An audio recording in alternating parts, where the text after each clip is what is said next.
À votre avis, quelles sont les 5 étapes clés pour réussir la visite de votre bien immobilier? C'est ce que nous allons voir dans cette vidéo. La première étape, je vais vous inviter à dépersonnaliser votre bien et à le ranger au maximum pour que les futurs acheteurs puissent se projeter correctement dans ce bien. La deuxième étape va être de préparer l'ensemble des documents relatifs à la vente de votre bien. Les diagnostics, la taxe foncière, les dernières factures des travaux récemment effectués, les plans. Cela permettra de créer la confiance chez l'acheteur et de le renseigner sur divers points qui sont cruciaux dans une vente. La troisième étape, cela va être de connaître les informations de votre bien sur le bout des doigts.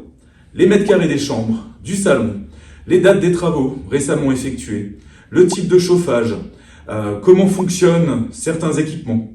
Et cela va permettre également de renseigner correctement cet acheteur et de le mettre en confiance.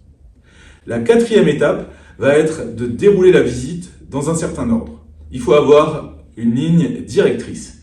Et ça, c'est dès le début de la visite. On commence en général par la pièce de vie. La cuisine, les chambres. Si vous êtes de plein pied, vous finissez à l'extérieur. Si vous êtes en étage, vous allez d'abord dans les étages, vous allez au sous-sol et vous terminez à l'extérieur, mais toujours terminer sur une note positive.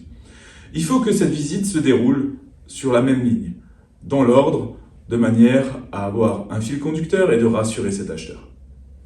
La cinquième étape, la plus importante, c'est la fin de la visite. Il faut reformuler toute la visite pour savoir si elle correspond exactement aux critères de vos acheteurs et savoir qu'est-ce qui a plu, qu'est-ce qui n'a pas plu. Cela vous permettra de cibler vos acheteurs un petit peu mieux et ensuite de parler financement et prix. Ça, c'est très important. C'est ce qui va permettre de finaliser la visite de manière carrée, formelle, mais surtout d'en savoir un petit peu plus sur votre acheteur, s'il est partant pour ce bien ou s'il reste sur sa faim et qu'il préfère visiter encore d'autres biens. J'espère que cette vidéo vous a plu et puis je vous dis à très vite pour de nouvelles aventures.